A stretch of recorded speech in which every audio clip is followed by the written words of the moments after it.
But you are now expected to comment on the card quality after watching the white gloved person bend the card.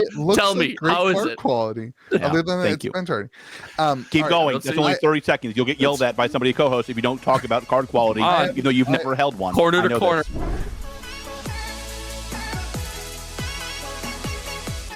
Checked out. Let's do this thing. Let's roll. Whoa.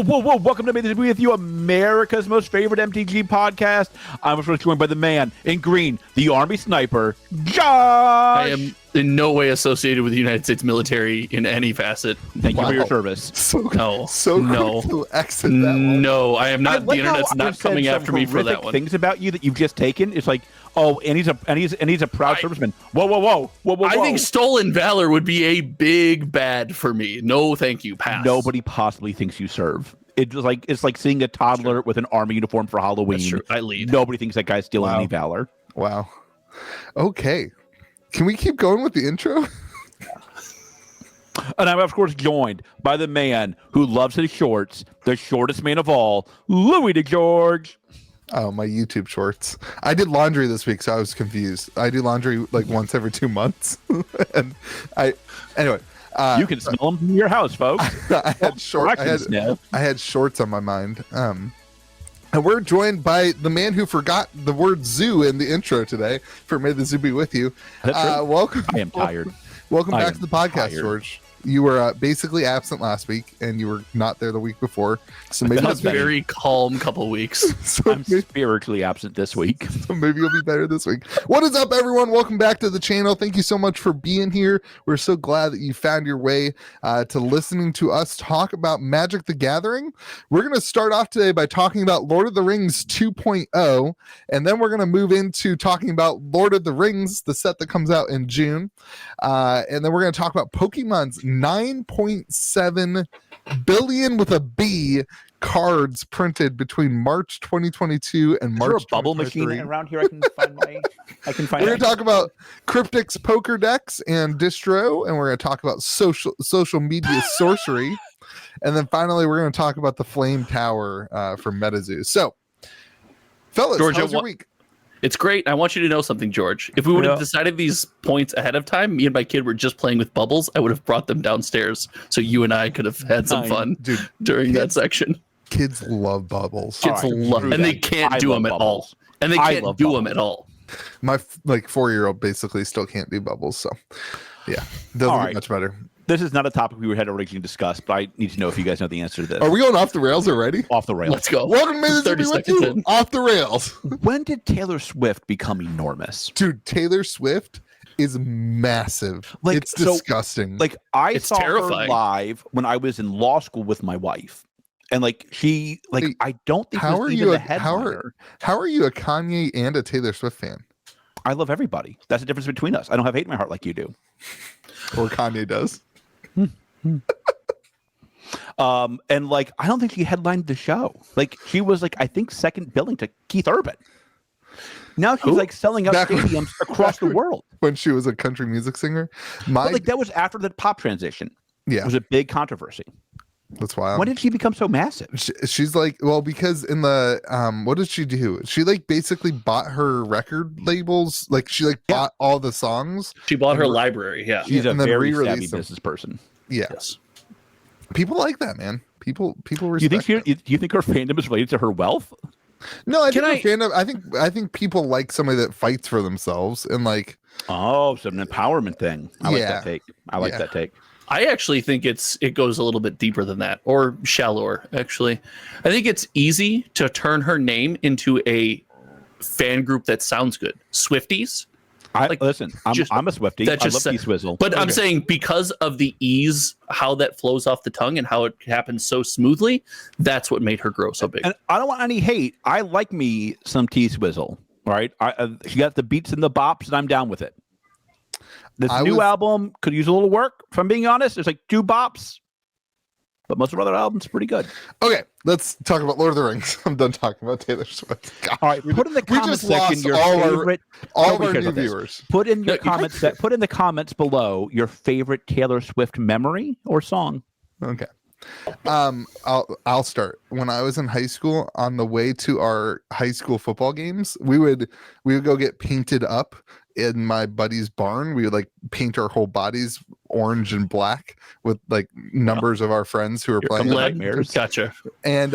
And then we would get in the car and jam to Taylor Swift on the way to the football game. I love me some Taylor Swift. Yeah, like Inhaling all those paint fumes explains a lot. Yeah. All right. Back to the regularly scheduled podcast. Lord of the Rings 2.0. Josh, take it away. You did such a great job in your video today explaining Lord of the Rings 2.0. I'm going to come to this podcast warmed up. I didn't realize I have to kick things off every single week. Is it because George has no idea what's going on? Yeah, and I'm usually the person that keeps us on track. So like that's how's that going? How's that going? All right. Speaking of Taylor Swift, I saw yes. Yes, I'm in. So I think you missed a golden opportunity here, Louis. Oh, did I? The title card is not Lord of the Rings: The Aftermath. Oh, you did mess up, Louis. Everyone's making that connection, but they're not different cards. No, they're not different, and that is bugging me. So this is the first time that I've been bugged by a release, and a couple of people have been saying that this was announced. We knew this was coming, and I must have missed it the tormented hailfire of everything going on with Magic the Gathering. But a lot of people missed it even this week.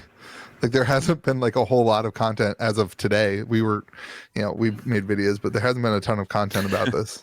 First to market, baby. Let's go. You and me. Let's do this thing. But so it is. One of us was first. The other one was 4 or 5 hours after. But yeah, sorry. One of us has a job. All right, back to Josh wins. That's it. Josh won. Knockout blow. So this is from the little bit we do know, the conjecture that was released in the presentation or the little snippet that they did, we know that it's all cards, or we think it's all cards from Lord of the Rings with different arts, different treatments, and a brand new foil. And I wonder, is this going to play? Like it's just the same cards in different treatments, and historically that doesn't do all that great. But it's only collector boxes. Is that true? Or is it all boxes? No, it's collector boxes, and I will say this: I actually like the 3 other boxes. Like I think that's cool. Wait, what are the 3 other boxes for the viewers at home who don't know?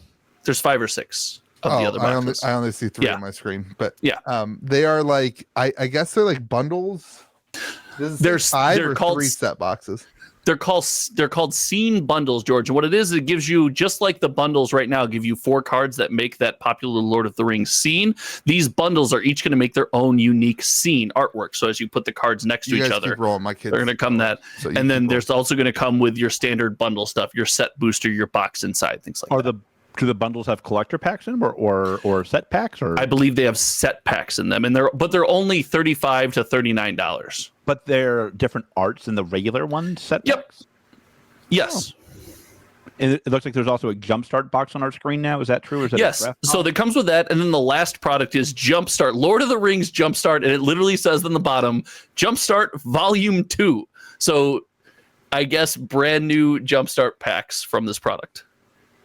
If that's where they put the lands that I thought were going to be in my first Jumpstart I bought, WotC, you got some explaining to do. God, no longer invited to the cocktail party, baby. If they just ninja dodge your take like that, I am all in on. You know what? If they ninja dodge your take and disappoint you, I might quit my job. That is 100% what's going to happen. You know I that, might right? quit that my job. 100% what's going to happen. I'm going to be stuck with the world's worst Jumpstart, and the pretty lands will be in this one. It's absolutely going to happen. 100%. I think it was also stated that there will be no serialized cards in this collector box. And that's the big weirdness. So it's very funny. I've been absolutely out of it the last couple of weeks with more important work. But like this clearly reached through to me. Everybody talked to me about this.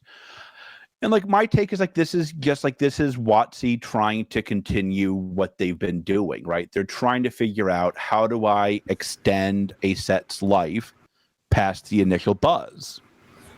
And we've seen them try it a few different ways. This seems to be the next iteration of that. I actually think this will do well. I know I'm different than you guys on this. I don't like the bundles on this. I don't even like the Jumpstart on this.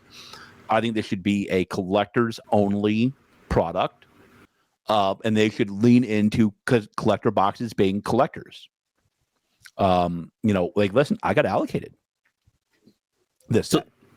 On the first Lord of the Rings. On the first Lord of the Rings. Yeah. So that's a lot of the conjecture that's going on right now. Is this is a way Wizards of the Coast. This is a huge Magic set. WotC has admitted that this is a big deal for them, and it makes sense. Lord of the Rings is huge. Like, the number of people, even in my YouTube comment section, that I've never seen before is astonishing. And they're like, oh, we're Lord of the Rings fans.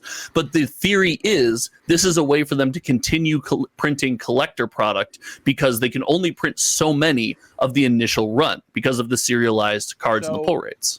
I wonder if they'll limit this as well, and I think they should. I think they should. Yeah. I think they should lean into a collector's product, and I think this is a great idea. I think this will extend the life of Lord of the Rings.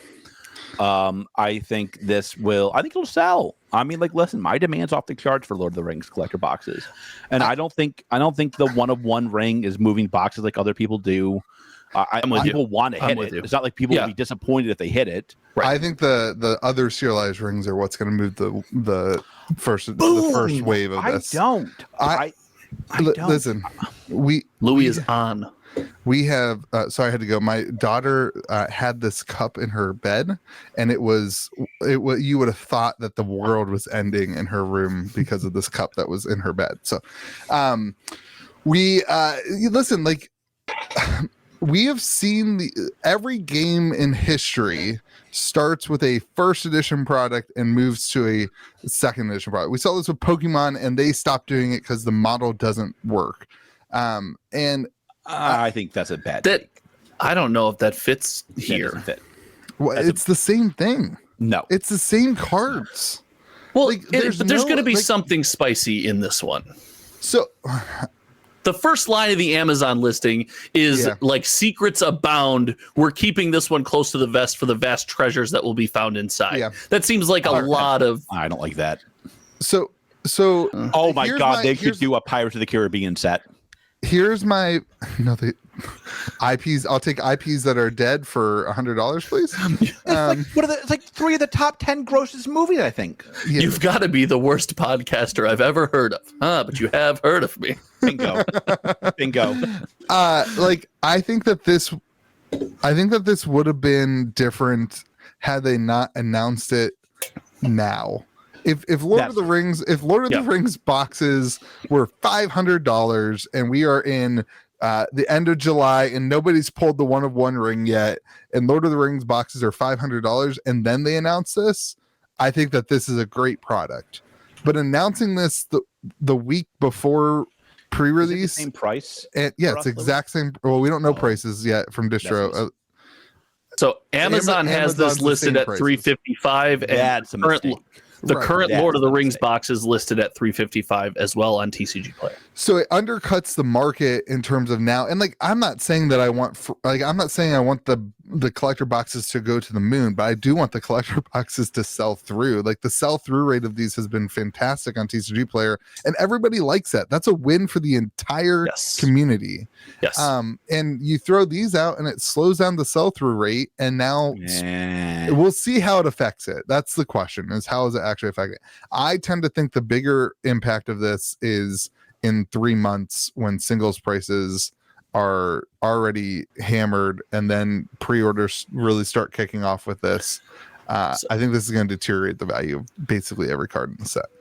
So I'm actually taking the Louis line on this one, and I said today on the channel that I'm very negative on this. This one hit me the wrong way, and I want to run a couple concerns across you guys regarding this product. The first is timeline. It's slated for a November 3rd release. Now we have Lord of the Rings dropping right now. Following Lord of the Rings, in August we have Commander Masters. In September we have Wilds of Eldraine, and I believe there's a October or a November release for the Ixalan set, and then on the Doctor Who is slated for Q3. There's not a date; it's Q3, October 13th.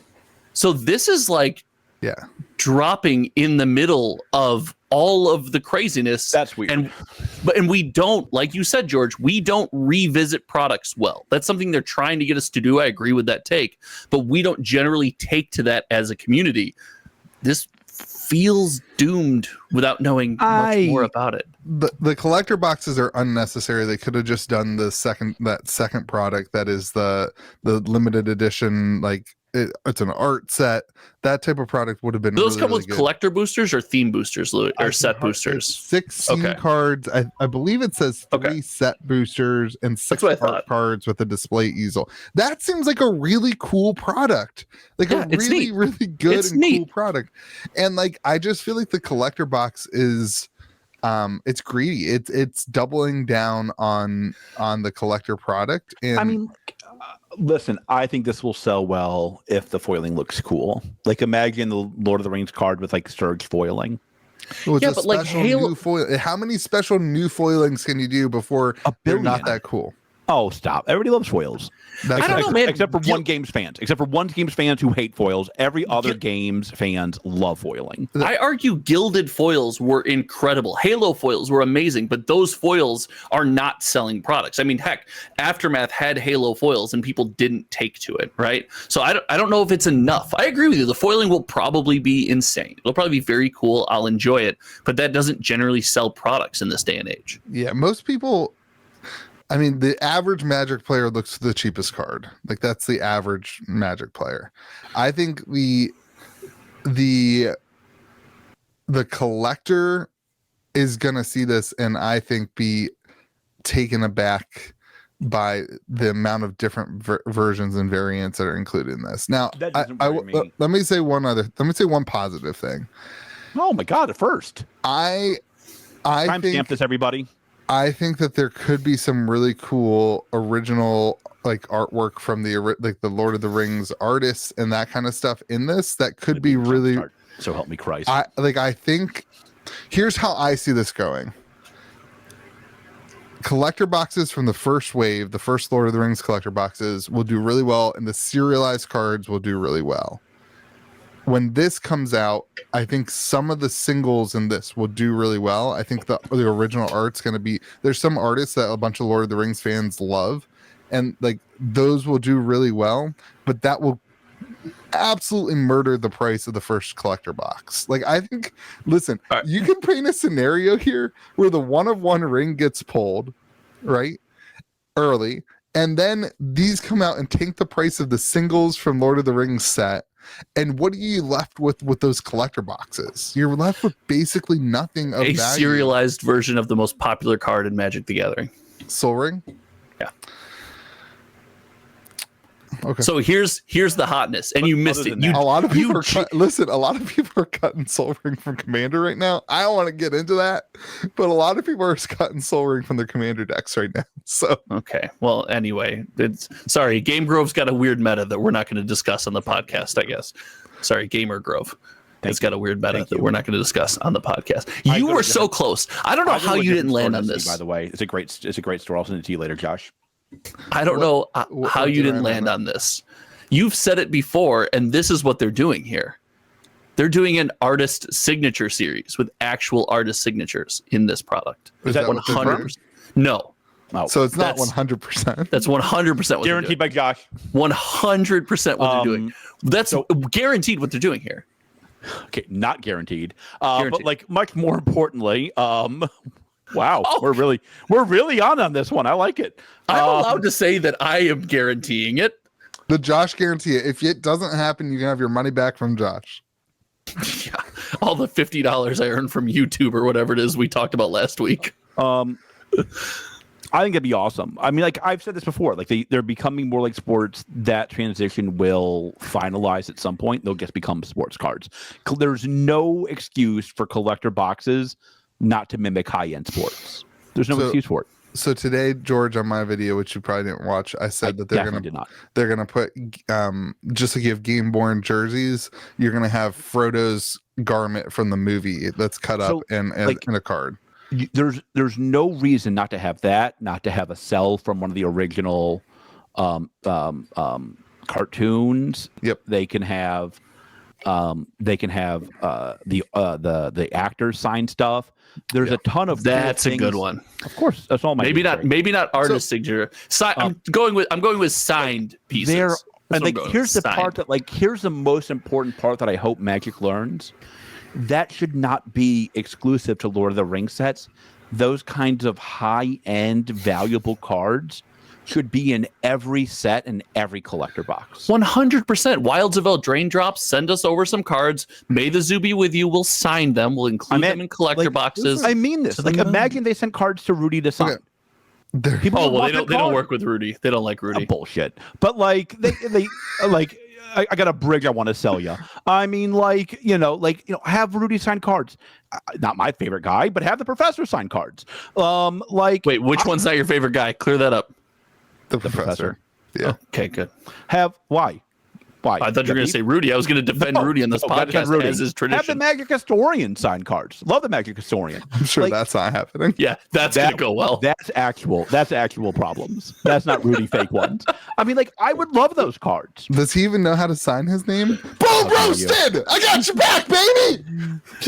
The long play. I appreciate. Also, you no longer have a mic. Wait, I want to say something based off of this. Is that not what happened in the jump? With sports, all of a sudden we had all these parallels, all this stuff, and it killed the market. They overprinted everything. They destroyed sports cards. How dare you? Tell me the difference between that and what you're presenting. Well, what you're talking about is a bad characterization of what happened. So what happened in sports was they way overprinted. They printed something like 10 billion cards almost in a year, which is a crazy number. The market couldn't keep up with that incredible demand, and they didn't have enough serialized cards and low print cards. So it all eventually became worthless once the bubble burst. They actually had a lack of those things that we're talking about now until the market was kind of saved by these kind of high-end products that now people collect. If you go to your Walmart and you buy a blaster pack of 6 packs of garbage cards, you're likely to get wrecked. I had flawless boxes in my store for like $8,000. Those are full of high-end cards. You're still probably going to get wrecked, but you'll have something of value. Right. So I think if they do things like that, this will sell well.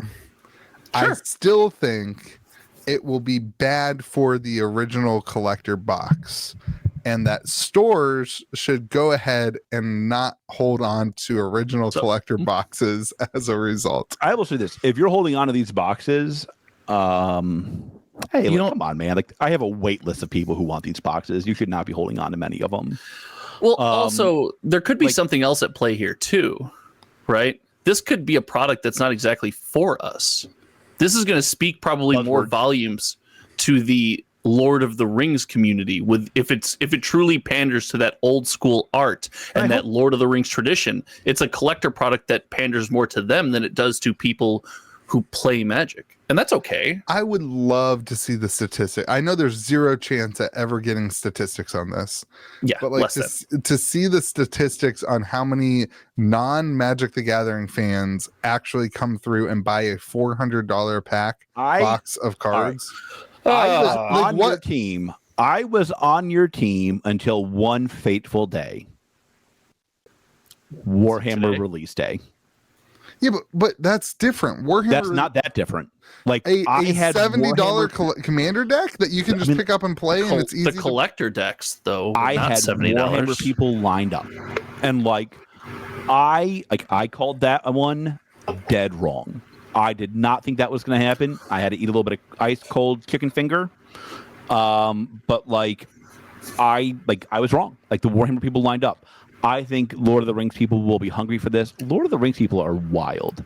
They don't like Lord of the Rings. They're fanatical. I get it. I think that a $350 to $400 price tag is a lot to ask when they already bought this current set.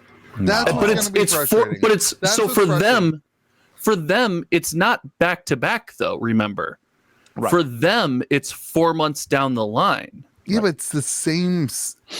Maybe it doesn't matter that it's the same set then because they aren't playing with the cards. And this is why I say it's not for us. They're not inundated in the community where it's release, and you get that exhaustion. If they're Lord of the Rings fans, maybe they buy their commander decks, they play Magic very casually, maybe they buy a couple packs of a couple more sets, and then they have their first experience at Alt Arts, and they think that's new and exciting. They're not used to this like we are. Yeah, they also have thrown in the middle of that is the secret layer that we saw. All right. This one's cool. I have not bought a secret layer other than the store one. No. I think since the first year, secret layers, I am buying this one. Yeah, me too. It's pretty cool. That one's pretty cool. I am like excited by the secret layer. So even though they said they got rid of the boxes, there's no more boxes now. Yeah, everything's just a flat. It's way better for shipping and way better for storage. Listen, I buy a lot of secret layers because I apparently hate LGSs. That follows. I've heard this from other people. If it helps any, yeah, it's way easier to shout store. out to you know who. I only hate a couple LGSs. So I don't know. Shout out to Compete Sport. I come back. Shout out your own store. It feels Gamer Grove. It feels like a double dipping of the collector product. It feels like a double dipping of the collector product, and it feels they had to make more. They had to make more money because the IP is expensive. They had to milk it for all they could get, and that's what this feels like. Oh, I love how you started off so strong. And then, nosedived. I said today, this is the first time I felt like I was being milked. I felt like I was being milked for money. And now that you say it and have your Eeyore tone and delivery, I'm like, well, I just disagree. I must have just been wrong when I thought that. I just something about you makes me change my mind. We saw this with we saw this with we saw this with Kamigawa. The initial print run is all the community needs for this stuff. Like when you add in a whole nother when you add in a whole nother print run of this stuff, there's too many boxes. It's completely different. Kamigawa targets your Magic the Gathering audience. Lord of the Rings, look, the number of boxes sold that I've given you is already the demand's way higher. So then I also think that Magic doesn't have your kind of very short timeline. Like WotC cares much more that Kamigawa boxes will likely be well priced in a year, in 2 years, in 5 years. They don't care about that. God, I've never flip-flopped between the two of you in one podcast as aggressively as right now. George, what are you talking about? WotC might care about. The only thing they care about is the color of Josh's shirt, and it better be army green. $500 bills. That's the only. Louis doesn't deal with a lot of money. George, give him a break. He's doing his best here. That makes that follow. That's the only thing they care about is money. They don't care about any of it. They just want money. Now I'm back because they don't. Yes, money is a massive motivator, but they also if they kill their game, then the money is dead. So this evil corporation wants to make money. How could they? Josh, do you feel like this is left turn? Do you feel like the standard bans and the ban and restricted format that they are releasing? What's this happening now? He's getting to something. I know where he's going. Do you feel like that shows that they actually care about the game and what they are all about? What was banned? Yes, they could have done philosophy on that, and just we're gonna reset it by we don't want to take bannings, but we have to print cards up to the level and then in turn ban them.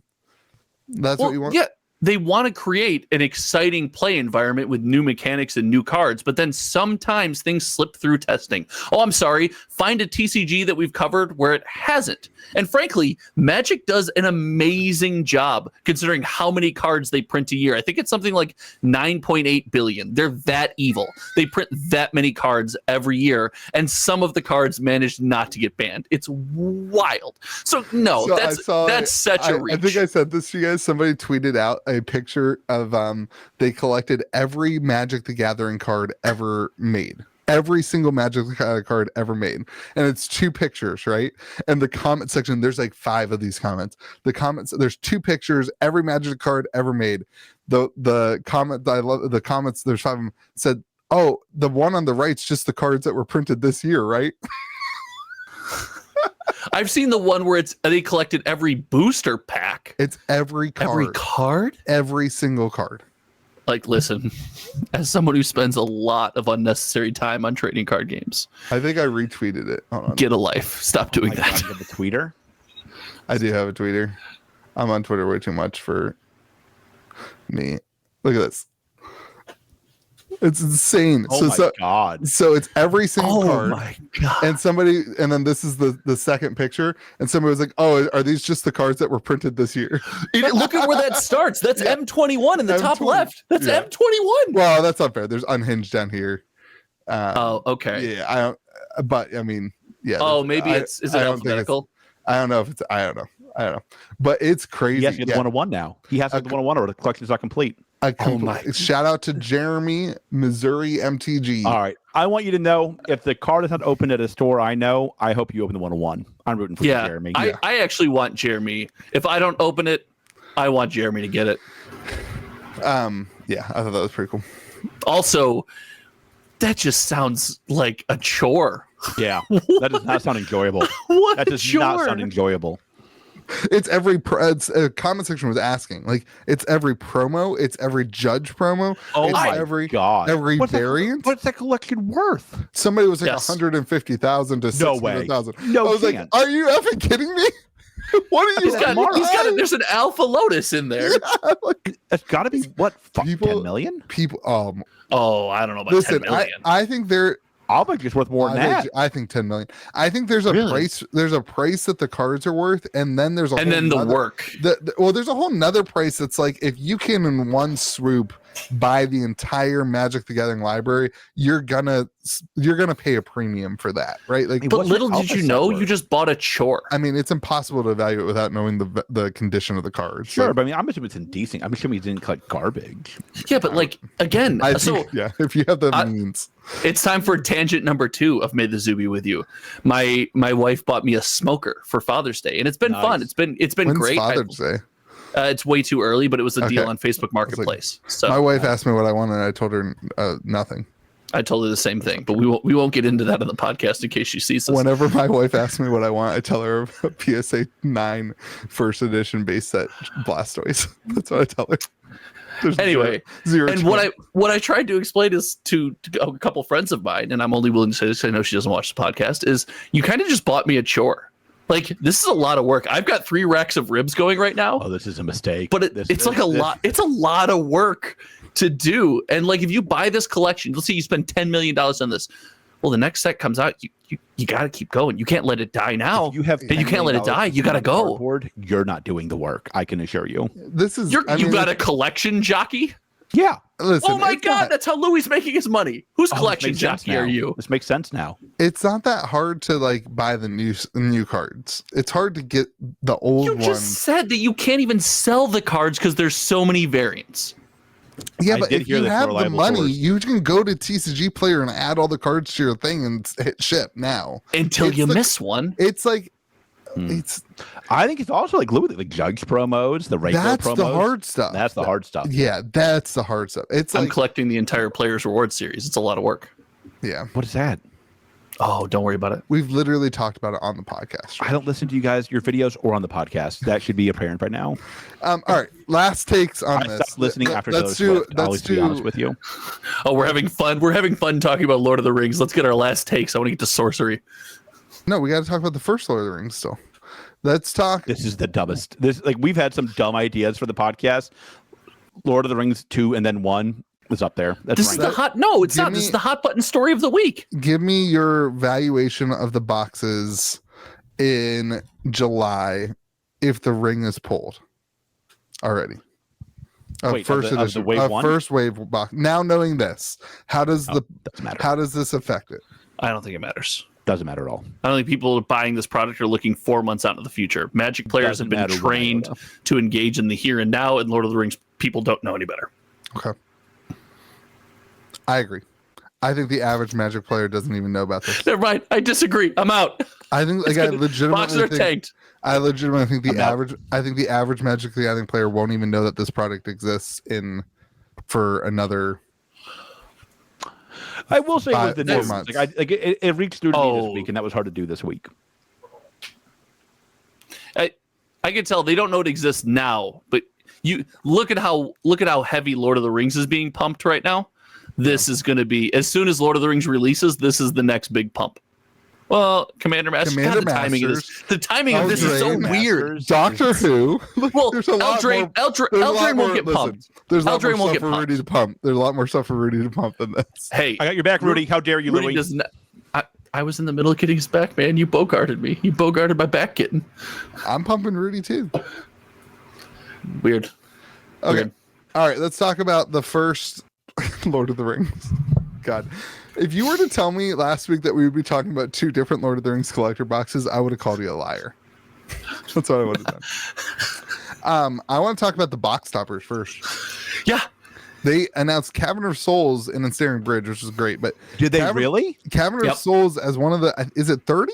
Is that, I think the set is 30 different Wait, box toppers. Are you serious? Yeah. Yes. Yeah. The box toppers in this are, people are sleeping on the fact that there's box toppers in this set. That card is so old, George knows what it is. So that card's like, there's 2 things. The card's so old, and I know it's like, it basically like double masters that was carried on its back. Yeah. That and what's the one with the light coming in? We just had one pull the sword today. Oh, does it bother me now? The altar?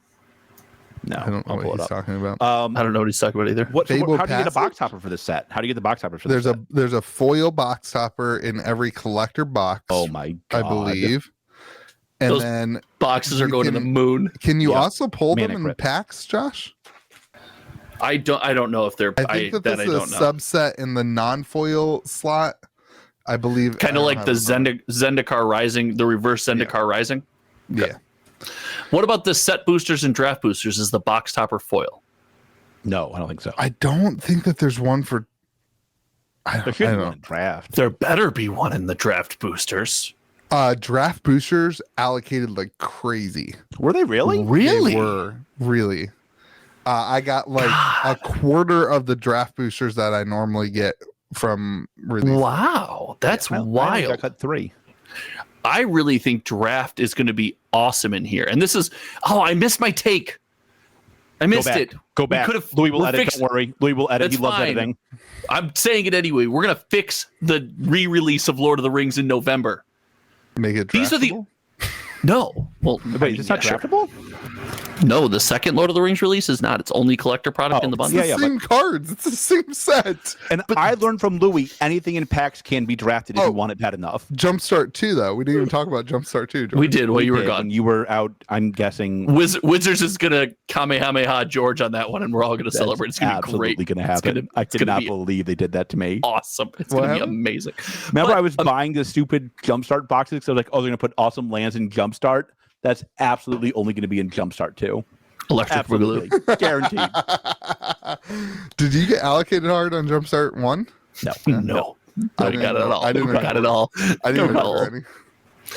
So I wasn't cut that bad on this set. It was the collectors were a little rough, but nothing else was terrible. I got cut on draft and also like pre-release. Now my rep was able to get me another pre-release kit thing. But a lot of stores, I've had a lot of comments in my videos that stores are getting like they can only do 15-person pre-releases.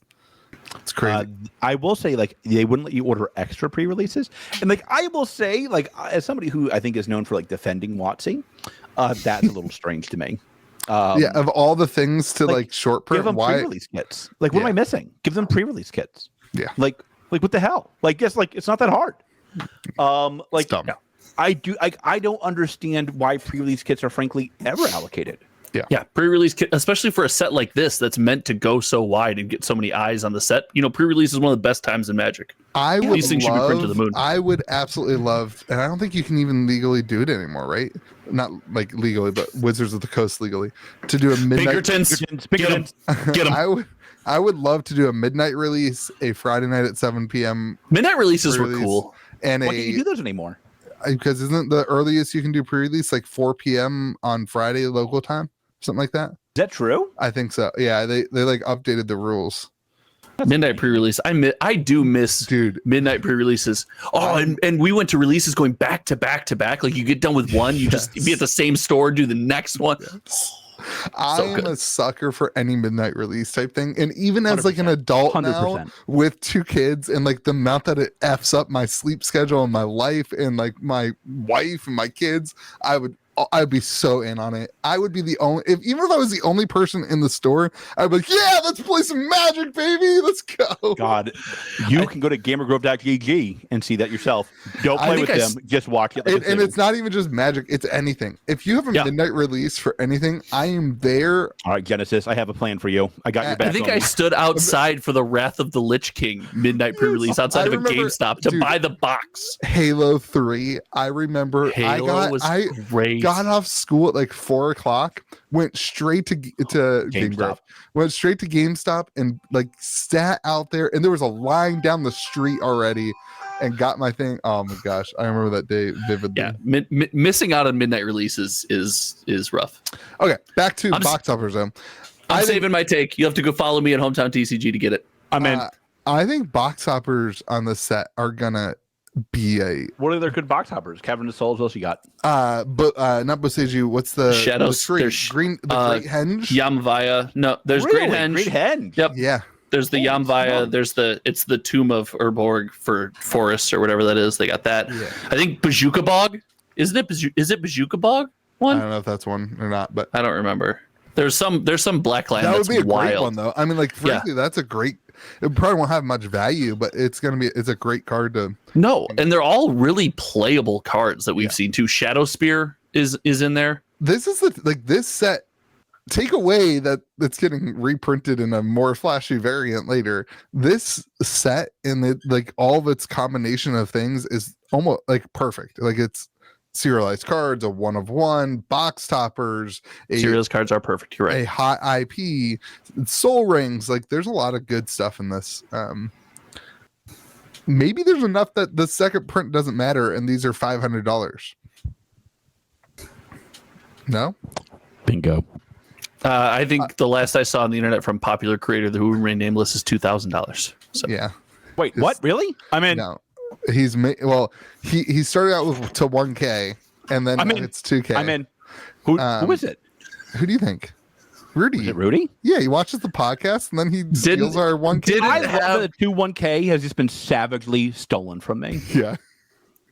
Us, but yeah. No, absolutely not. Absolutely not. The only difference between you and I is that you held on to the 1K way beyond when it was ever possible. That follows. All right, this is another cool thing. The basic lands. Lord of the Rings 1K. These won't be worth anything, but they're really cool. Now it's dead. Thanks, George. Thanks. You deserve this. Awesome. The basic lands are cool. You really said 2K per collector box? No, and then he said it won't be, and it won't be worth more than $450. Basically, is what he said. It's his video title. Come on, man, you got to clickbait. Get in there. Damn it, Rudy! You had my hopes up just to crush them. What are your guys' thoughts on the basic lands? I'm not talking about basic lands. I'm not doing it. We struggle when we make content about individual cards. Is this really happening? Are we talking about the art on basic lands now? It is very cool. I wish there was a third row.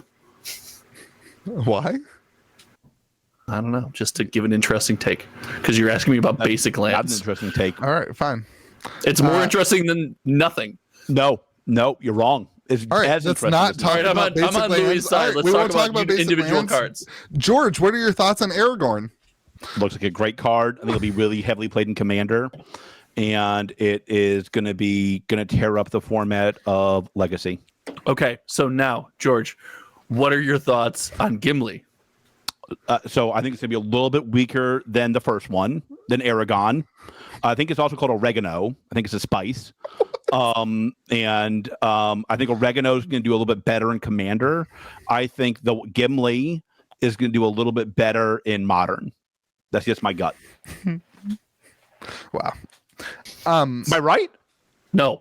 Oh. I think that the card close. You're closer. I was super proud of myself. Instead of George, I'll go to Josh. Josh, the power level seems pretty good on a lot of the cards. Some of these seem like they wanted to be fringe modern playable, but nothing that slots anything that just jumps off the page to me. I want somebody to make Gimli a modern hero. Do it for me, baby. That's not gonna happen. I will say one of the things I really think they did a really good job of. I think they did a really good job of making it possible to play your favorite character in Commander. Like they intentionally put in a bunch of legendary creatures. It's a Magic the Gathering set. What'd you think it was going to be? What? Do you think? Of course, there's a bunch of legendary creatures. It's a Magic the Gathering set. Welcome to 2023, where everything is made up and the legends don't matter, dude. I just think it's cool. Like they were intentional about making it so you can play all your favorite heroes. Magic intentionally printed the set for Commander. Breaking news right here. May the zoo be with you. Wow. Okay. We'll keep moving on. To Commander stuff. I want to go back for a second. Louis, No, we're not talking about any of the cards. Heaven forbid on our TCG podcast we talk about any actual card or evaluate. What or just the hell finger is holding up that ring? That is some demonic nonsense. Let's talk about the one-of-one Ghost hand? soul ring, or the one-of-one ring. I don't want that card anymore. Look at those hands. Ghost Look at those hands. hands. Ghost What hands. about them? They, It's a ghost. they have Spooky ghost. George. They have gloves on, buddy. It's Spooky. That is not how gloves look. No, those are. Wait, hold on, George. I thought we were joking. That person's wearing gloves, 100%. Oh, they're like the felt card gloves. Yeah, buddy. Oh my gosh. Oh, that's Wait, I thought. disappointing. Yeah, I thought. Wait. That's Oh my god. oh my gosh. I thought it was like Oh. one of those like surgical gloves. God, That I'm felt back like with it made Louis. sense. I'm back with Louis. Get me out. The general public is commenting. Oh my god. That's Just the say it. one-on-one You're soul thing. itching. You're itching. It's already pringled. Oh, Because- foils bend. The foils bend take. I love it so much. I think it's because the weirdos holding the card. That's what I think. Yeah, the cause Oh is. my gosh. Do you think the person showing up is bending the one? Yeah. It's flexing it. It's they God, watch the I don't like those podcast. creepy. What? They fingers. watch the podcast. They're doing the bend test on the Yeah. one Oh my ring God. right now. That's a good quality card. That's a Louis, good quality. Louis, how's the card. card quality? How's the card quality? They didn't even send me a card, the one-of-one soul ring to test it. But you are now expected to comment Yeah. on the card It doesn't quality after matter if you've watching the seen it white or held gloved it. person bend the card. It looks Tell like me, great how is card it? quality. Yeah, Other than that, thank it's you. bent already. Keep All right, going. let's That's see. only 30 seconds. You'll get yelled at by somebody co-host if you don't talk about card quality, I- even though you've never held one. Corner I to know corner. this. I have a question. How many one-of-one soul ring, or how many one-of-one the one rings do you think that they printed? One. You think they literally only printed one? So here's the hotter take than Louis' dumb take. There has to be test prints. So yeah, like I think they probably printed a bunch of these and No. then had to take the one that looked the best and was cut the best. and- What? Yeah. then No. destroy the rest of them. Stop. You think that on a sheet, they just put one It's all card. digital now. It's not like it's the olden days. Back I know, in man. my day. Back in my day, they had a print. Now it's digital. Bunch of fat cat jerk make some fancy I stuff. think they probably had to put multiple and take the best one. No it's way. hard to That's way produce. too much risk. You're just making It's the hard. popular internet take. It's hard. The to comment produce section is one gonna card. love you. I'm She's not like, saying it's gonna come That out. internet theory. I'm not saying it's gonna get out into the public. It's not a Pokemon card. I'm saying that it's gonna be. God, when somebody walked into my store with like 25 101s, I'll be like, I don't know what's going on here. Where's the Pinkertons? I just skip the middleman, George. Just call the Pinkertons yourself. Hey, listen, a company's gonna come call you to come after me. Here's my address. Just come now. Come on down. God, that'd be great to come on the military base. Like, what would happen there? I wonder. This thing looks fantastic, though. The George, you don't know this, but the inscription on the ring is in the etched gold. Yeah.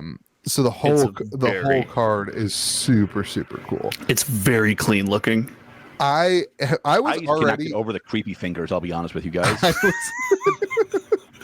I was already excited for the one-of-one thing and like whatever, but when I saw this, I was like, I literally went to my rep and tried to order more collector boxes. Okay, so if this gets opened in any kind of video on YouTube, how many views does that video get? I told my store, A million. I told my store if I More, open right? the one-of-one, Yeah. I told my store if I open the one-of-one ring, I'm going to start a YouTube series that I'm going to burn the ring. And I'm going to drop it in a random volcano.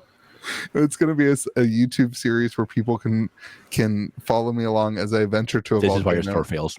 No, but that's not even hard. You just get that fake grading company in New Zealand to pay for your trip, and then you instead, like at the last second, you psych, you're like, hop, and then you chuck it in a volcano it would because they're be- all over the place. It would be great content because about 3 or 4 videos in, people would start chasing me to to rob me of the ring, and then I would just die. But it would be a great video series. I'll live on immortality. I'll live on the video for at least 6 months until there's another YouTube. Logan Paul can film it. The video will get Logan Paul can film it. I'm in. What just happened? Why are you dying? Well, because that's what happens in the movies, right? They all die? No. No, That's not what happens in the movies. I assume that that's what happened. I'm sorry. Maybe you don't like the movies because you've never seen the movies. I can't get through. They're too damn long. WotC is already working with Elijah Wood because they did that little interview with him, and he's definitely signing cards in that series. It's signed cards is what's going to happen in that collector box. Wait, did they really do an interview with Elijah Wood? Yeah, they gave him the one. They gave him the one ring. It was awesome. George, it was really funny. It was really funny. They're like, "Hey, we need that card back," and he's like, "Oh, here," and then he put it in his pocket and he walked away. It was really funny. What if he dented it? You provide. I don't care about that. What did he think of the card quality? He bent it. He tried to put it on his finger. He didn't know what was going on. As long as he folded it, we can tell how good the quality is. He's like, this ring doesn't fit at all. What did the audience members think of the card quality after they saw it bend? You have to ask them. So there's the 1-1 ring. It does actually exist. Wizards those fingers are creepy. That's such a crappy take. Here, let's do this. I want to do this. This is good content. I want to put a deadline. I want to put a bet on when the card is opened. Okay? So we come up with a day. You pick one day, and if the closest person without going over wins something. A box of Lorcana from George. The hell you do. The hell you do. I like that we're just gambling with George's product. I'm in. You know what, Louis? I think that's a great idea. That's fantastic content. I'm in. What are we betting? A box of Lorcana from George. All right. No. This is good because we'll get the comment section involved in it. The winner. And you can win George's Lorcana. What the hell's going on here? The winner gets a box. The other two people pay for a box opening of Lord of the Rings on the other person's channel. And if it's George, he has to do it on the podcast. So if George wins, we're gonna sit here while George opens and bends box of cards. I'm like, wow, look at this card quality. That'd be better content than the rest of the podcast. What are you talking about? Guy's gonna bend 225 cards. We're gonna start criticizing our content now on episode 105. George is gonna try to push a serialized soul ring out through the top of the pack. All right, so the winner gets to open a box. Forgot about Louis' box opening with the fisting of the cards. The winner gets to You have to do it on a picnic table It too. is my favorite box opening. I like watching box openings. None has ever come close to that one. You did win the internet. The winner gets to open a box that's paid for by the other two people. And for those of you who don't know what they're laughing about, they're laughing about my Cryptic Wave 2 box opening. Link below. Link it below. No. Coward. All right, that's the deal. All right, Josh, you pick first. Nope. Yes. Nope. All right, I've learned on this podcast you don't have to yes and. Everybody write it on a piece of paper. Write it on a piece of paper, and then we will show the screen. I don't have a pen and paper. Well, get one. All right. This, by the way, this is not what you promised. This is terrible content. Mine is June 13th by Star City Games. That's actually not a terrible take. I'm just gonna tell you mine. No. Wait, we have to pick who? No. Oh. All right. And it's closest without. I'll put it in there. It's closest without going over. Closest without. So if you miss it, like if it is opened if it is opened after your date, you lose. It doesn't count. Okay. So if you pick June 13th and it's open on June 14th, you lose. You can't win. All right. Did you send it, George? I'm leaning into the Wizards of the Coast conspiracy theory. All right, ready? George said... Wait, did you send yours, Louis? No, you son of a bitch! You son of a bitch! We both said July 4th! I said October 31st. Freedom! All right. So you guys are sharing a date. This is amazing. Oh, that sucks. Too bad. It's me against the world, just like always on this darn podcast. Well, Josh wins because that's way more likely. All right, cool. All right, what's next? What else are we talking about? Oh, the full arts that are really cool, like full pictures. No, you don't want to talk about that either? No, the art is amazing. George, for somebody who's talked about how amazing this set is, you don't seem to want to talk about any of it. You don't seem interested in a single. We've been at this for an hour now about one set. They get it. We like it. It's going to be good. It'll sell well. What do you bozos want? I think these are really cool. This one's my favorite. The person that puts all this together deserves a gold medal. Are those all rares or No, there's some of everything. And commons. There's some of everything. Cool. I like that. What do you mean I think a bunch of people are going to put this together. I think this is going to add a new wrinkle to actually collecting Magic the Gathering again. That's cool. I like that. I'm all about that. I think they should. I guess if you've got a 3-page binder, I was just going to say this fits perfect in a binder. If you've got a 3-page binder, this fits perfect. All right. People who like 4-page binders are the sociopaths of the world. No, we're Magic players. Yeah, they're players, George. We're Magic players, George. The play set is 4. Yeah, yeah. 4 set binders are goat. All right. Those are really cool. That's why I sell so many of them. Yeah. I want you to know, I never put that together until right now. That's actually true. God. All right, let's move on. True. How are you so successful? Let's talk about 9. It's great. I'm like, they always ask me to order more four slot binders. I'm like, who the hell's buying this crazy product? Now it makes sense. Shout out to the players. You've been selling them for years, probably a better part of a decade at this point. That's amazing. And you just keep wondering, gosh, why is this so popular? Every week I come back to this thought that there are 2,000 people that come back and watch this podcast the next week. And I just ask myself, I say certainly nobody's coming back next week. Certainly next week we'll post the podcast and like 4 people will watch it. It'll be like George's wife, my wife, Josh's mom. No. Like it'll be like all these people. First, my mom tried. She does not love me enough to watch this podcast. My mom didn't like George, so she stopped watching. What? Well, you bully Louis. Yeah, he deserves it. I thought you'd realize tough love. I think he deserves it too. Is not a fan of tough love. If you were more bullied, maybe you'd do better.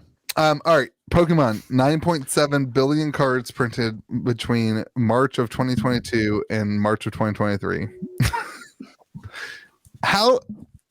How is it a bubble if the prices are still so ridiculously high?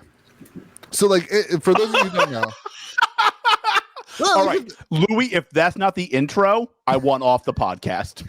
No, like, how is it if 9.7 billion cards are way too much? Why you just talk about sports cards like 5 minutes ago?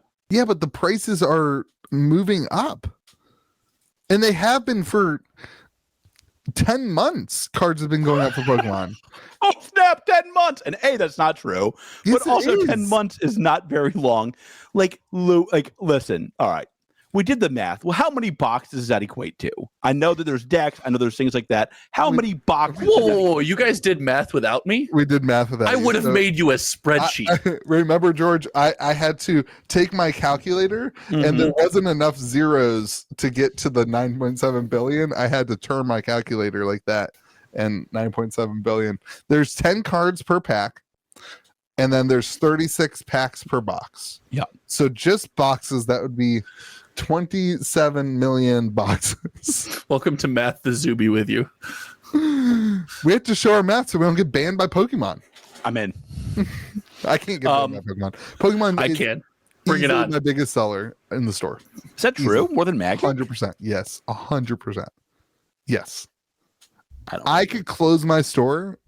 I could close the Magic side of my store from like a sales point. There'd be nobody in the store, but I would sell more Pokemon. It's wild. You're the most interesting businessman in the world. No, like people just come in to buy Pokemon boxes. No, I didn't say worst. I said most interesting. Pokemon's dope, man. I don't want your mom to dislike me. I'm not insulting you. What's your take there, George? Give it to me. I will this is something that's always been true in Pokemon. I understand it's always been true in Pokemon. I will never understand it. The EV for an Evolving Skies box is like $95 or like $100, somewhere in that ballpark. You can buy 36 packs through other means, through ETBs, through the kits, through the tins, through the tubs, through everything else, for like $5 or $6 a pack. Boxes are $500. Mm-hmm. Makes no sense. Because they don't no sense. They don't overprint the boxes. They hardly ever really reprint boxes. That's not true, first of all. Yes, they often reprint boxes. They reprinted Evolving Skies. Not in a large quantity, though. Yes, it is. Distro had it for months. They did not. They had it. Well, they had it for a month and a half. Not since they started going up in price. Yes, that's my point. Thus, my point. And this is listen, I sell a lot of Pokemon. I'm very thankful for Pokemon. It sells very well for me. Boxes I could not give away 10 months ago are now impossible to get from distro. Can I ask you a question? Okay. Is Pokemon doing better this year than last year? March 2022 to March 2023 compared to March 2021 to March 2022? I would say they've had bigger hits and bigger misses this year. The general Pokemon market, does it feel better to you? Does it feel easier as a store? Let's go this way. Does it feel easier as a store for you to sell product this year compared to last year? That is, I don't think, an unfair or a fair question. All TCGs seem to be doing better this year than last year. Every single one of them. We have actual numbers to compare with Pokemon. I think I would say yes, but I'm going to put a couple of big caveats. Scarlet and Violet's not doing super hot. And it was the number 2 selling product congratulations, last you can month. sell to the loss. I'm proud of you. No, it's the number 1. It's the number 2 selling product on TCG Player last month. Yeah, just selling at a loss if you're a store. And much more importantly, listen, the Charizard was a huge miss. That was it wasn't a big miss. They just printed a metric ton of it. A lot of those. They printed a ton. I think of the 9.7 billion cards, the reason that the boxes are doing so well is that 9.2 billion of them are in the Charizard. Everybody thumbs down this video. Okay, so you think it's doing generally better, and this year they printed 0.7 billion, 0.6 billion more. What is that? 600,000 or is it 6 million? I don't know. Keep going. You're almost there. Carry the 1. Is it 600 million? There you go, buddy. Dang, that's a lot of cards more. They printed 600 million more cards this year. I don't get it, but I don't need to get it. God bless Pokemon. The stats are crazy. I only go ahead, Josh. I don't have a real take. So if you were saying something real, you should go. I will warn people. Boxes I could not give away. Boxes that were at my cost or below my cost on my shelf for a year plus. Or in your bathroom. So who's buying them then? It's all these Louis, it's people like you. People Pokemon's going up. That's not what I'm saying. Because that's not the people that I see buying the product. The people I see buying the product are dads who come in with their 5-year-old daughters and they sit at the table and they open up the product. But they're not buying boxes from a year and a half ago. Yes, they are. George, yes, they are. The kits. I sell more Fusion. I've sold more Fusion Strike boxes this week than any other booster box. You're still selling people that garbage? Do you warn them that it has no cards in it? That's not true. They came out and they said that it didn't affect the print. That was good. They were it's the Gandalf. It's their Lord of the Rings crossover. Their white wizards created the cards out of thin air. I don't get what happened. And it seems weird to me that again, boxes you couldn't give away are now flying. It's wild that there's all these Magic the Gathering conspiracy theories, but nothing about Pokemon. No conspiracy theories. It was a disaster when it came out. It was. Yeah. It was horrible. Horrid. It was horrible. So was Battle Styles. Battle Styles is still pretty low.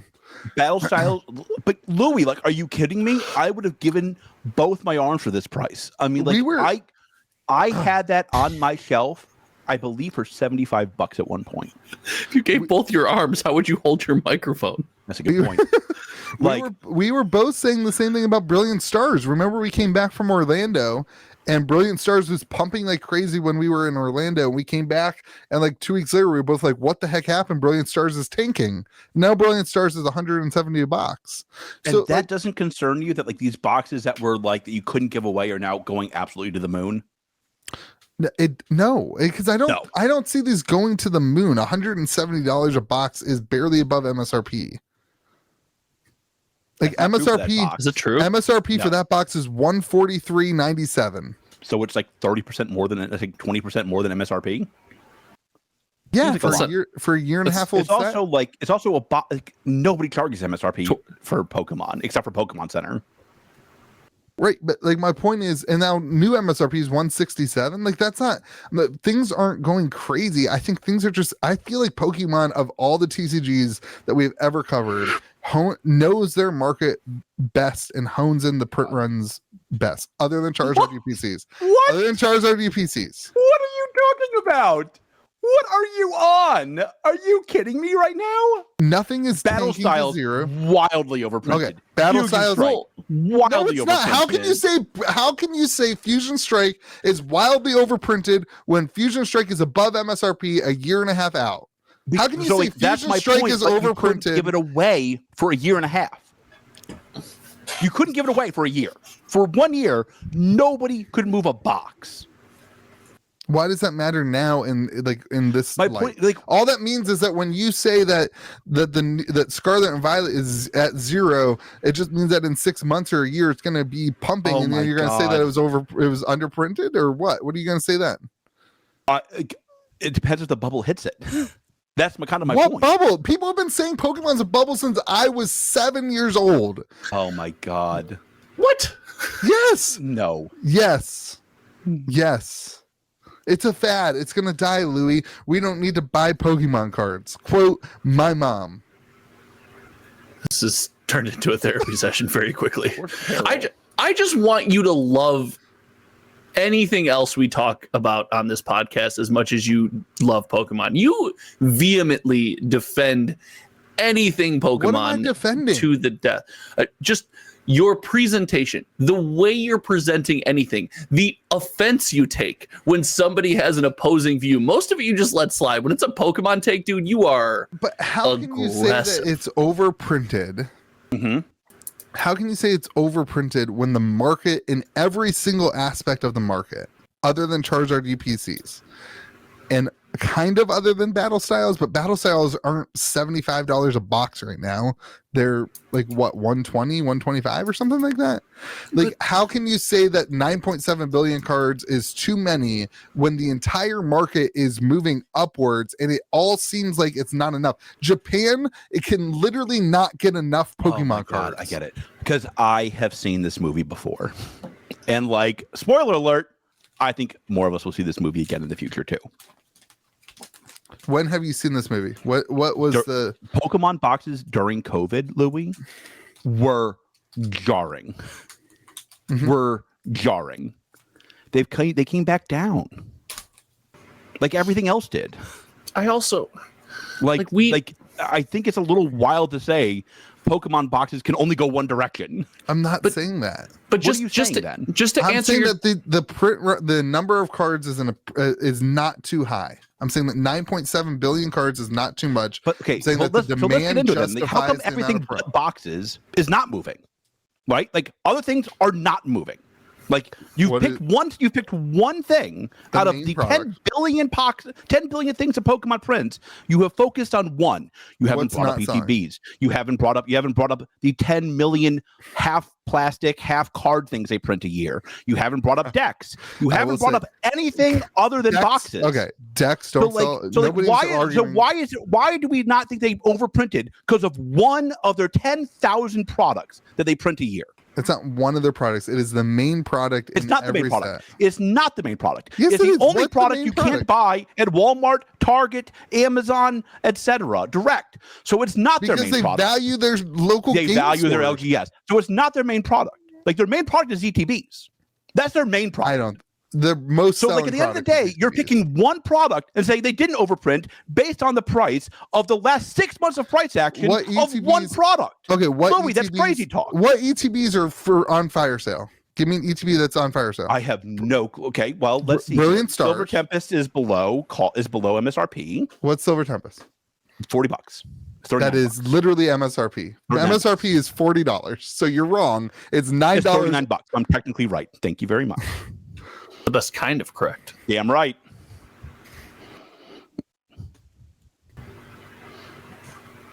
Remind me when you guys are done with your finger battle. You made a point, and I'd like to address it. Okay, Silver Tempest is MSRP. Lost World Kids is right above MSRP. And you can see it goes down whenever there's a reprint. Everybody fights to the bottom. It goes down, and then the supply gets not right up. That every chart for Pokemon looks like that right now?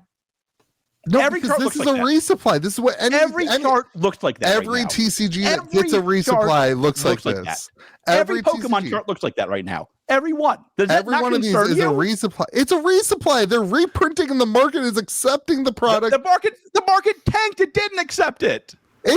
How did it not accept it, George? It tanked. That's what it means. Josh, save me. Save me. You're looking at the same chart. Have an opinion. Don't be Switzerland. We've seen this before, and I think Josh? I missed it. You're making a false correlation here, in my opinion. I think we have seen several products. Hold on, Louis. I think the three of us have all seen products that we agree are vastly overprinted, and after about 1.5 to 2 years on the market are above MSRP, and we would not change our stats or our statement that those products are extremely overprinted. So I don't think of one product that is over MSRP, and we used to say it was going to 1K.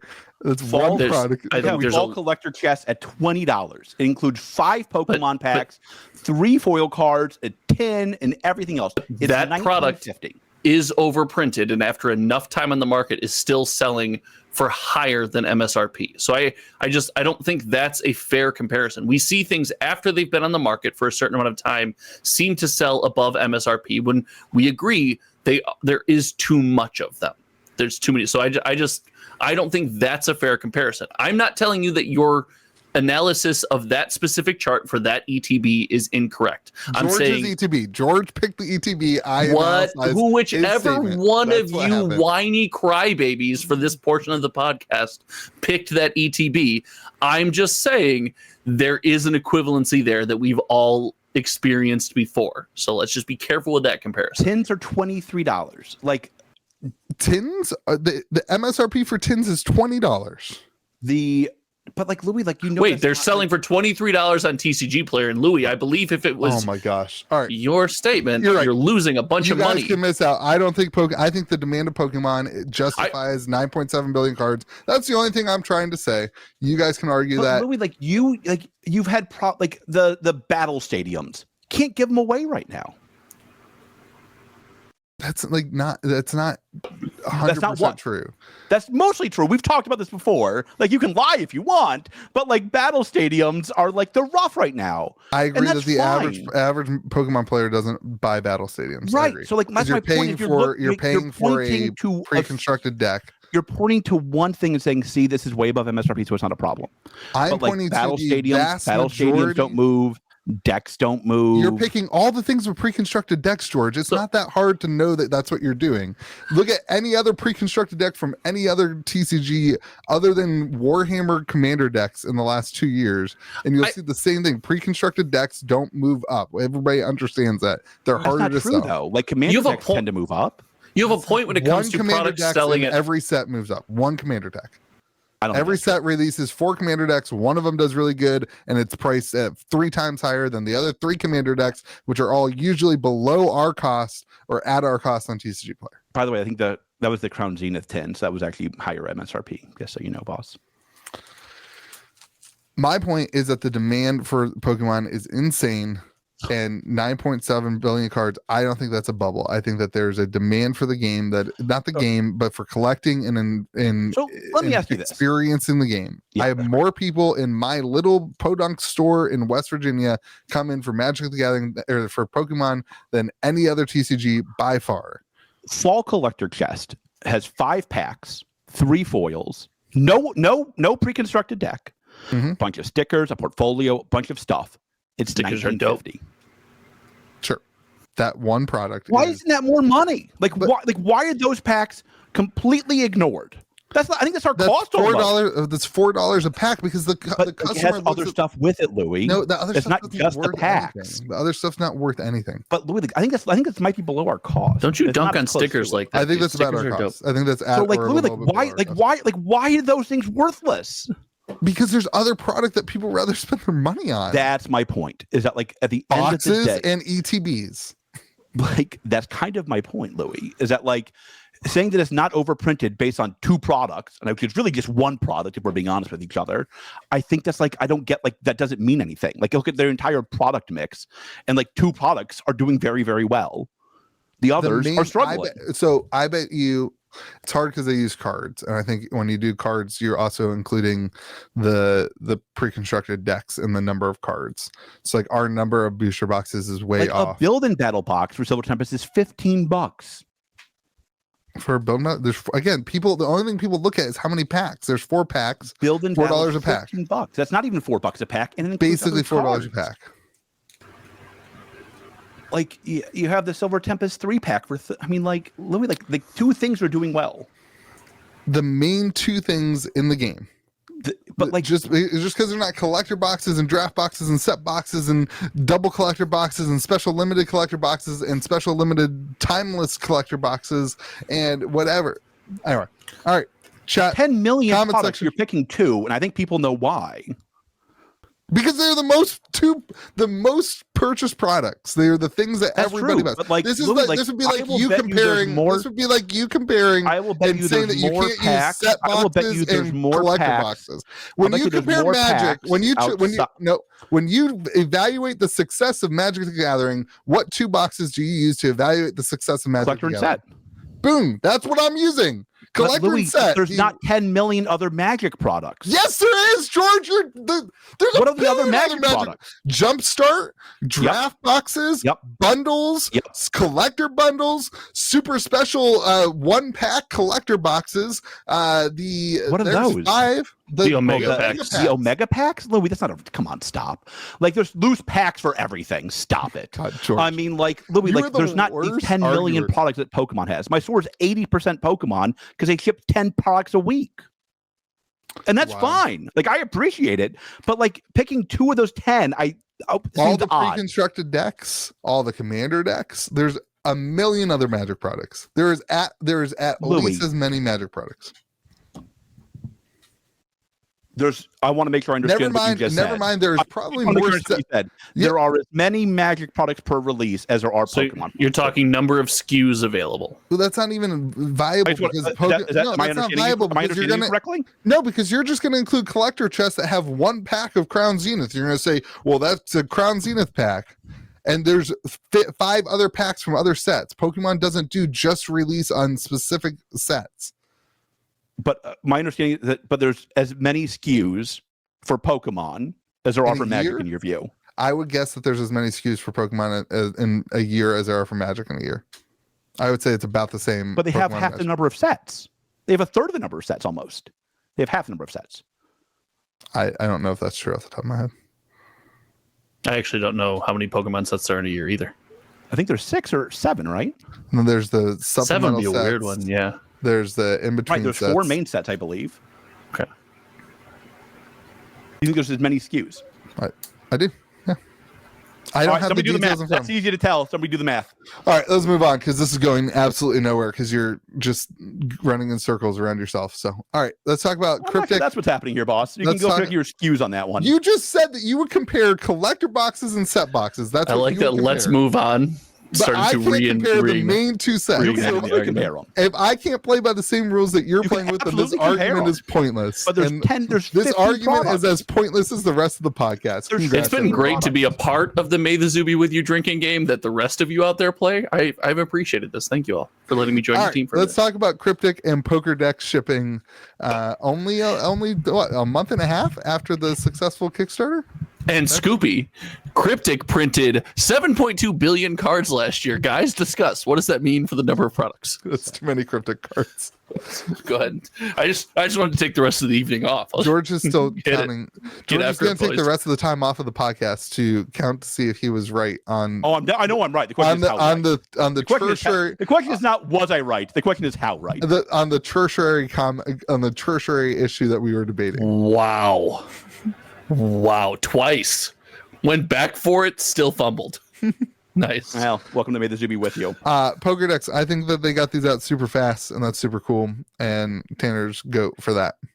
Super. I think that's really cool. These are the Kickstarter Poker Decks. I'm excited to get them in. It's gonna be really cool. I'll probably have some up. I backed it as a store, so I've got a bunch coming. So I'll probably put some up on the website whenever I get mine in. Really cool product they have. Why are you laughing at each other? What are you talking about?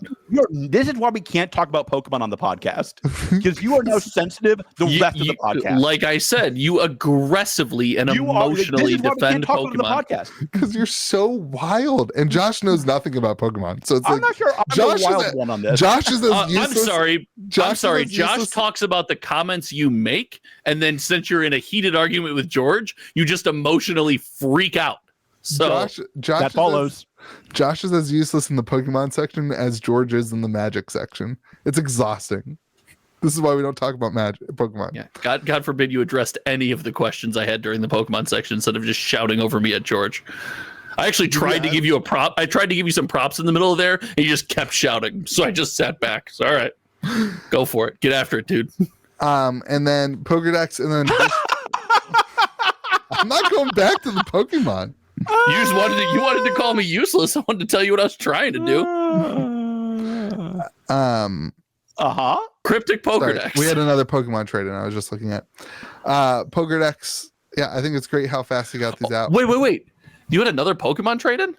Yeah, we had two Pokemon. People trade-ins there. don't want the cards. Confirmed. Selling all their Pokemon. 9.8 billion cards available I at love how Louis GameGrove.gg. can take no jokes about Pokemon. It's like insufferable. It's insufferable. because the statements It's like that you guys make about insufferable. Pokemon. You is can joke about anything else with him. I'm sorry. Let me rephrase that. Didn't you take a modern trade the other day? Nobody wants Magic cards. 9.8 billion Magic cards available at GameGrove.gg. It's like amazing. I will say I've never had anybody trade in Magic to get Pokemon. I've had a ton of people trade in their Pokemon That's cards from their childhood to get There's no Magic Pokemon cards. Commander, dude. If there's a Pokemon Commander, maybe. Add. Then they'd have as many SKUs as Magic. How many of those 9.8 billion cards were Commanders? All of them. The year of the Commander that never stopped. Thank God. Keep it coming, baby. Also, So Wicked done. Prophecy. I am. Why are you laughing? You're just such a good content creator. Your ability to push on through this nonsense is amazing. It's admirable. You But he deserve also something. creates the nonsense. I didn't create any nonsense. Listen, George. It's like the presidency. You solve the problem. Nobody mentions that you created the problem. That's You a good just point. get credit for solving it. Louis, I'm giving you credit. Oh my gosh! And more importantly than Poker Decks or Distro, apparently Tanner is actually starting his van tour, which is very, very good. Is it down by the river? We've been waiting for the van tour for a long time. That's why we did the poker decks. Yeah, so that's good. It'll be really interesting. Still to not a see. fan. There's also been like he keeps teasing out photos with the people from Pawn Stars. Like he teased this out on the Discord announcement. So I don't know. People pawning 9.8 billion Pokemon cards for Cryptic. Confirmed. When Rick offers him $15 for the company, I'm going to lose my mind. Best I can do. Oh my God, they're gonna bring in an expert. It's gonna be George. Yeah, like, I need to let me bring tell an you expert to something. tell me what this What is the heck? worth. Yeah, if they do Pawn Stars and I don't get to fly out to Vegas to be the expert market person on Pawn Stars, Oh my I'm gonna be God, pissed. you're so far off. gonna be pissed. You're going to create another market controversy in an indie TCG? Great, thanks. Solid work, dude. You're killing it. You keep going. I'll be right back. Keep talking about poker decks. Rudy didn't even sell that card. Oh man, so cool. I think Cryptic has a lot of growth in the next couple months. I think the tour where he's driving around to all the LGSs is going to be really good for the game. And then, man, if they get on, if they do something with Pawn Stars and that kind of thing, Would be cool. It would be really, really cool. I mean, he just keeps posting photos, so there's obviously Chumley's involved. If they end up doing something with that would be really cool. Even if it's just like, tweeting and connecting with Pawn Stars in some way. Listen, we freak out on this podcast if any other company tweets the name of an indie TCG. So I expect the same level of hype for Cryptic. When Arby's tweets Cryptic ? And spells it wrong, I'm all in. I'm all in. So it's cool. Really stoked about that. I think it'll be really good. Wicked Prophecy comes out end of June. Pre-orders are closed on that at gamegrove.gg, so you can no longer pre-order that. If you absolutely need boxes, reach out to me. I'll try to get you some. But yeah. Did you just pump the website where there are no pre-orders? Yeah, well, the pre-orders won't be live, but I can always try to, I already put in my order, but I can always ask my distros if I can get GameGrove.gg, where you can't get any. Where you can't get Cryptic Wicked Prophecy. None for you. Where you can, though, switching over to Sorcery now. This is going to be the last weekend for the Sorcery sale. I'm basically sold out and right on it'll be interesting to see if this lasts past Friday morning or Saturday. I got to keep some boxes for my local store when the game actually comes out, and I can teach people and then have boxes to sell them a beta. But really cool thing that they did with Sorcery is the social media campaign.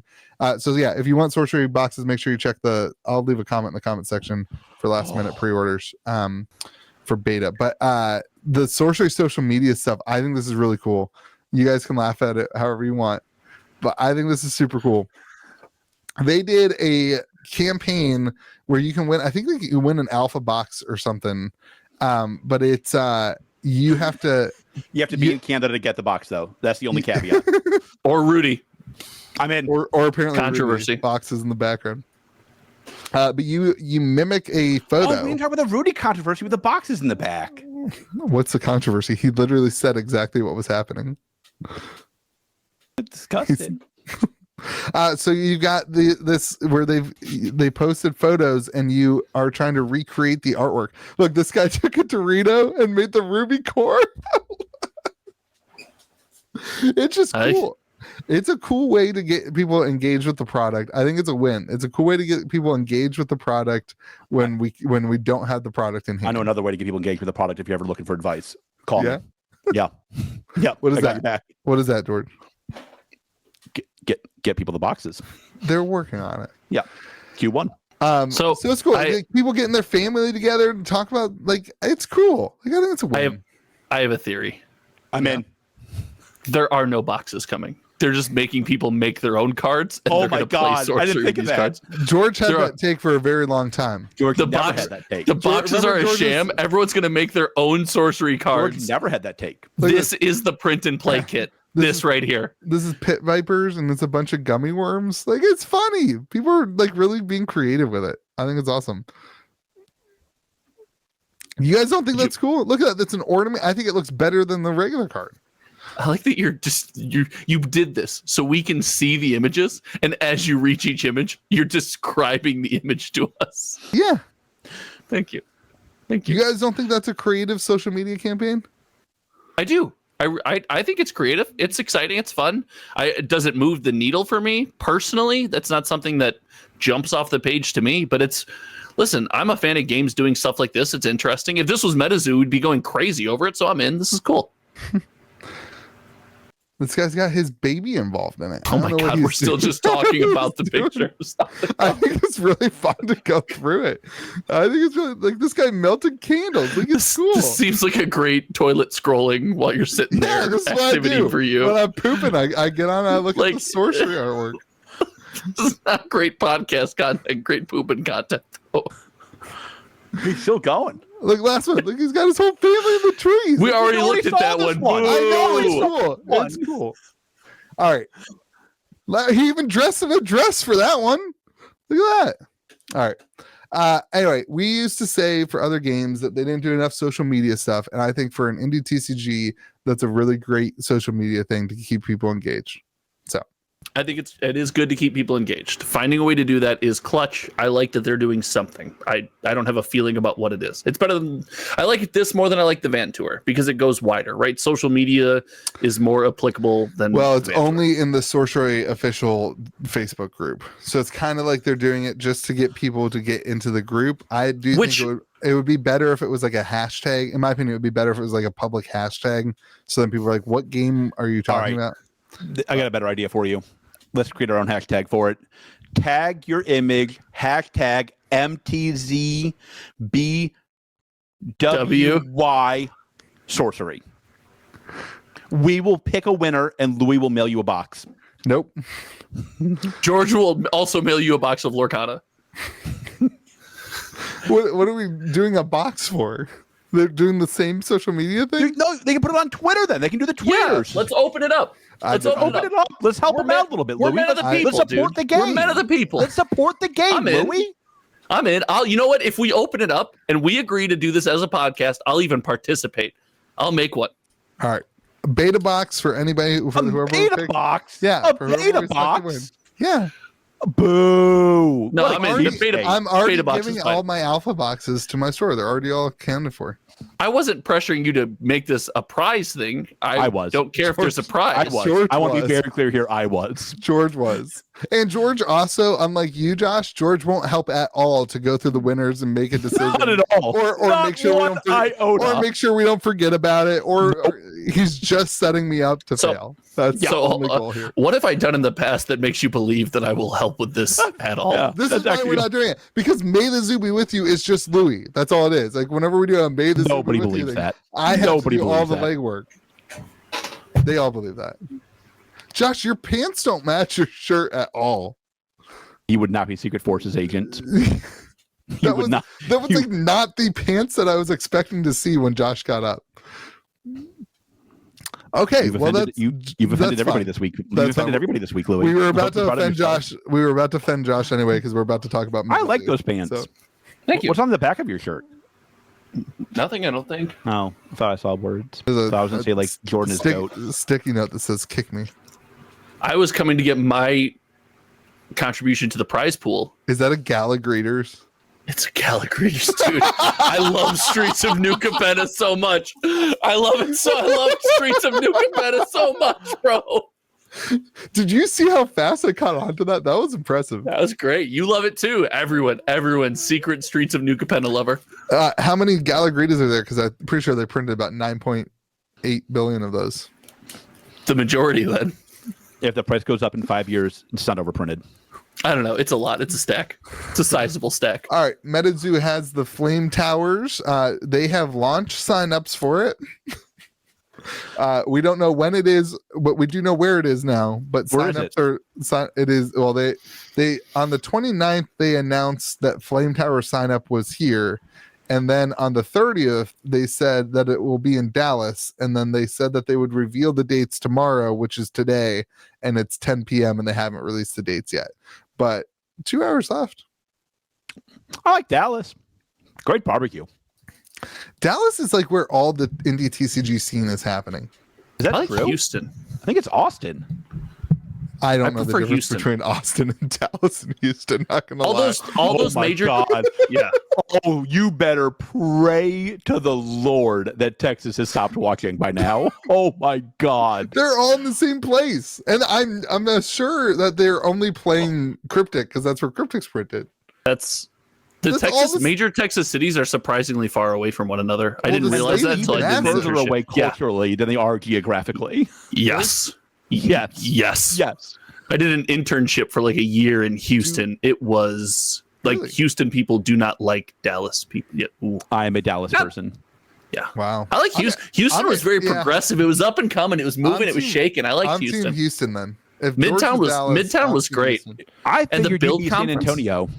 I have been to San Junkie. Antonio. Listen, the food in San Antonio is really good. Have you seen Charles Barkley's I am Team San Antonio only because you know why I'm Team George. Charles Barkley jokes about San Antonio are like what made me fall back in love with television. They got some large people in San Antonio. Some big old women down there in San Antonio. You know why? Casabanita. Churros. Get yourself a churro. That's some big old. No, that's Casabanita's in Colorado. Never mind. I can't believe you don't know what we're talking about, Louis. No, of I have course no not. clue. Oh my I God. don't watch basketball. Well, I'm going to send you a video. I'm sending you with the bracelet. The one with the bracelet in the steam room is the best story I've ever heard. So And like in the punchline, like whoever you are out there, thank you for the bracelet. It was great because I was dying before that. He said and the whole city of San Antonio just taking one on the chin. It's like, what do they call me down in San Antonio? They call me skinny. I'm Team San Antonio. Churros. Every other word is just a mention of a Charles churro. Barkley has not been made president yet is a travesty. It's a travesty. 100%. I can think of nobody I would rather have represent me than Charles Barkley. That's really the job of the position, right? To rally behind a true galvanizing leader. And that, if Sir Charles, his Sir is in his name. 100%. 100%. Then he tries to eat the churros. It's so good. He's like, I need to apologize to the women of San Antonio. I had a churro last night. They were so good. I just like, and then the rest of the squad is like, "Hey, Charles, tell us what you think about San Antonio." Tell us what you think. Anyway, if you want to sign up for the Flame Tower, we don't know when it is. You could go to San Antonio on the way. All right, so I have this is great. Go sign up. You can pay $50 to play. On the way I used to teach in California, and I had to go back to New Orleans or something, and so we drove. Me and my best friend drove all through Texas. We did the whole cup for the barbecue tour. It was great, and I had a puffy taco in San Antonio, and I want you to know I don't know what it is, but my life changed. It was so freaking good, and I've never seen another one. I've never seen another one. I've never even heard of that. Never even heard of it. Amazing. It's amazing. I had a similar experience this weekend. This is a good way to close the podcast because we are obviously done talking about anything relevant to TCGs. What about Pokemon? About an hour and a half ago.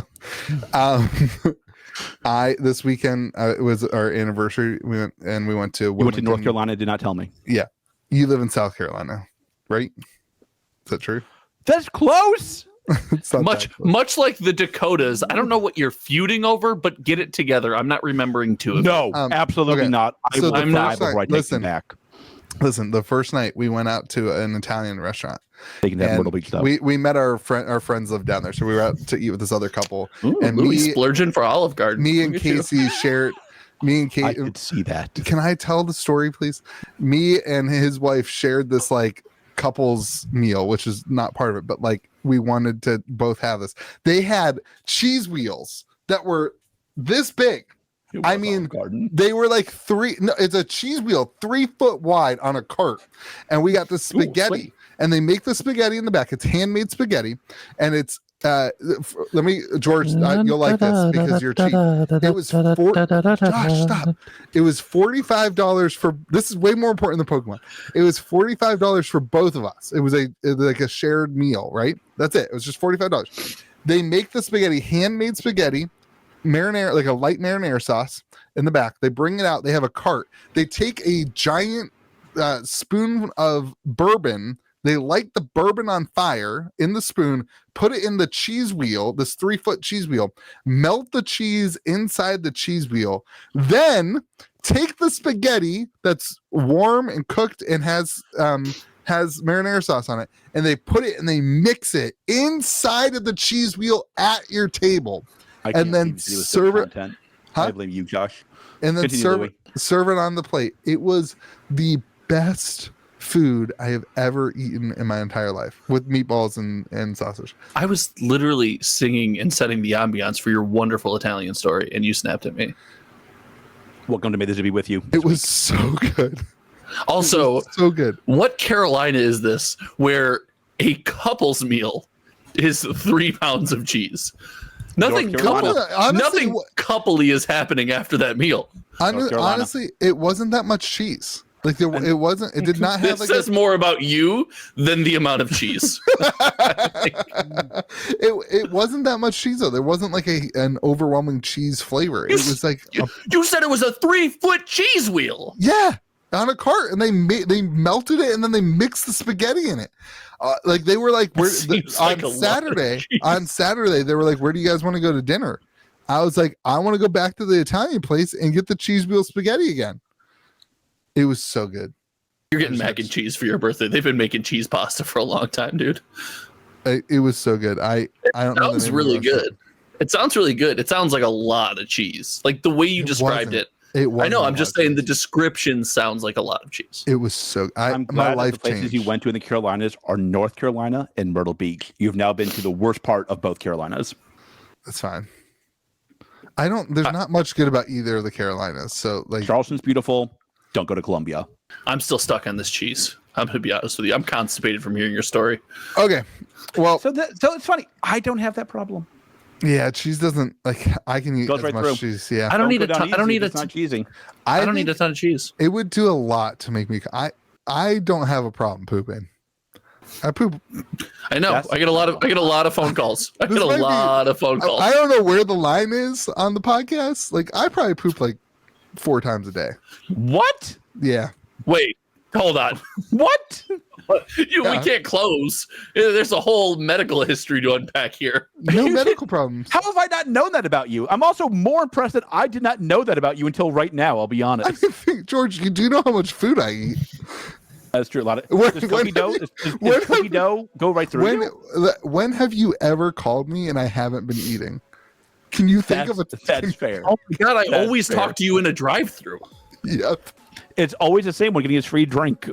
Yep. I mean, I get that. You got to get your money's worth. That's a monthly subscription. I drink more Panera Bread of that. Oh my gosh, that drink! I have had more of that than water this month. I bet.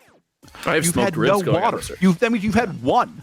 My wife's always like, "You need to drink more water." I'm like, "Honey, there's water in the Panera Bread drink," or "Honey, there's water in beer." That's my favorite. Why did you suddenly become Homer Simpson? What? That was a very quick transition. It's such a terrible thing to say to somebody. There's who's a medical professional. Who's a medical professional? You should probably add that part. Yeah. Oh my gosh, yeah, she is. Her concern is genuine. She's my doctor.